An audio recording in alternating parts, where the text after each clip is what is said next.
For today's video guys ay featured motorcycle natin itong QJ Motor SRV 600V. Kamakailan nga lang ay nilaunch ng QJ Motor ang pinakabago nilang motor na madadagdag sa kanilang lineup, ang SRV 600V. Tara na nga't silipin natin to. Pero bago yan, shoutout muna sa maganda nating model na si Nash. You're beautiful! So ito na nga guys, ang SRV 600V, ang pinakabagong cruiser motorcycle ng QJ Motor. At parang kuya ito ng SRV 200 at SRV 400. Sa unang tingin pa lang, masasabi na kagad natin na maganda ang forma ng motor na to at mukhang mamahalin. So ito guys yung mga napansin ko dito sa SRV 600V. Ayan guys, naka-oblong shaped headlight siya. Of course, LED na yan, na may tatlong LED projector lights. Kaya naman panigurado na napakaliwanag ng ilaw nito sa gabi. Meron din siyang wide handlebar at tignan nyo naman yung bracket guys, napakataas. Para mas relax yung arms natin kapag dinadrive natin ito. Naka-bar end side mirror na rin ito para sa mas classic na look. Kapansin-pansin din yung kanyang front fork na naka-inverted na. At itong radiator niya sa harapan. Tignan nyo naman guys, ang laki niya no. So liquid cooled ang cooling system nito, kaya naman sigurado tayo na kaya nito ang long rides. Isa pa sa napansin ko guys ay yung cover ng radiator. Naka-wrinkled paint na rin siya. Meron din ito sa magkabilang gilid sa ibaba ng tangke. At sa ibabaw sa susian na nagpadagdag sa ganda ng design nitong SRV 600V. Meron din pala itong mga reflector sa magkabilang gilid ng radiator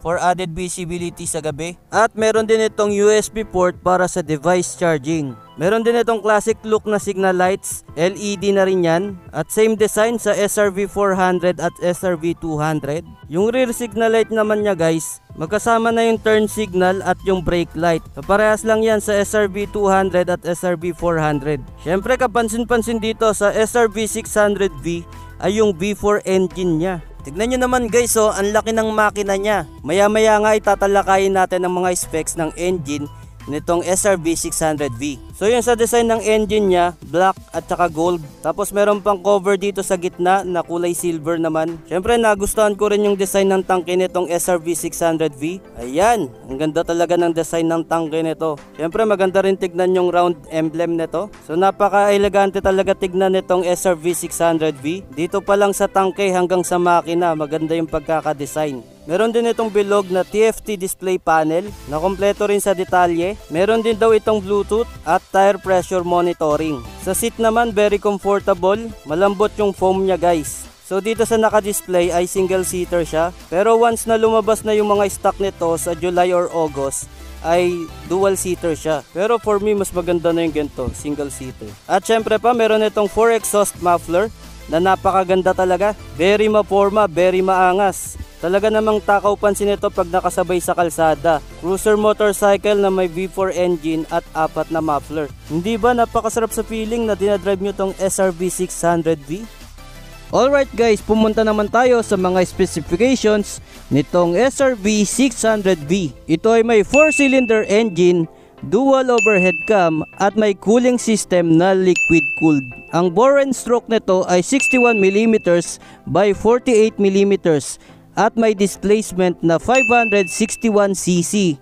Ito ay may maximum power na 50 kilowatts at 10,500 RPM at maximum torque na 54 Newton meters at 8,000 RPM. Ang fuel system naman ito ay electronic fuel injection. Ang starting ay electric, ang clutch system ay wet multiplate. Ito rin ay 6-speed manual transmission at belt drive naman ang kanyang final drive. Sa suspension naman, ito ay may front suspension na Marzocchi telescopic upside down fork at rear suspension na telescopic coil spring oil dump. Ang front at rear wheel nito ay 16 inches alloy mags. Ang sukat naman ng front tire nito ay 130/90 by 16. At ang rear tire naman ay 180/65 by 16. Sa braking system naman, sa front brake ito ay may dual 300mm discs with anti-lock braking system. Sa rear brake naman ay may single 260mm disc at meron ding anti-lock braking system. Meron din itong traction control system na pwede nyong i-enable o disable. Sa overall dimensions naman, ito ay may length na 2,280mm, width na 820mm at height na 1115mm.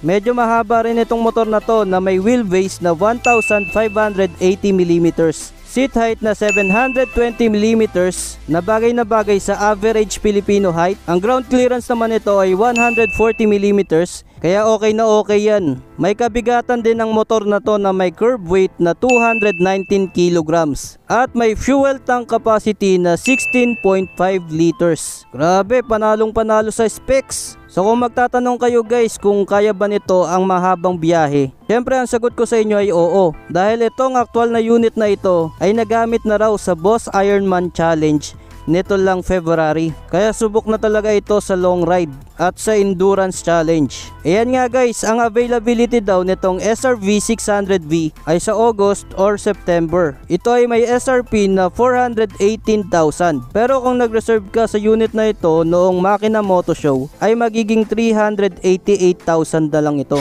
Grabe yun, laki ng discount. At ayan na nga guys ang aking vlog para dito sa QJ Motor SRV 600V. Kung nagustuhan nyo itong video ay huwag nyo sanang kalimutang mag-like at paki-follow na rin ang aking page. Maraming salamat sa inyong panonood at kita-kits tayo sa mga susunod ko pa na videos. Like and share for more Kambanatics videos.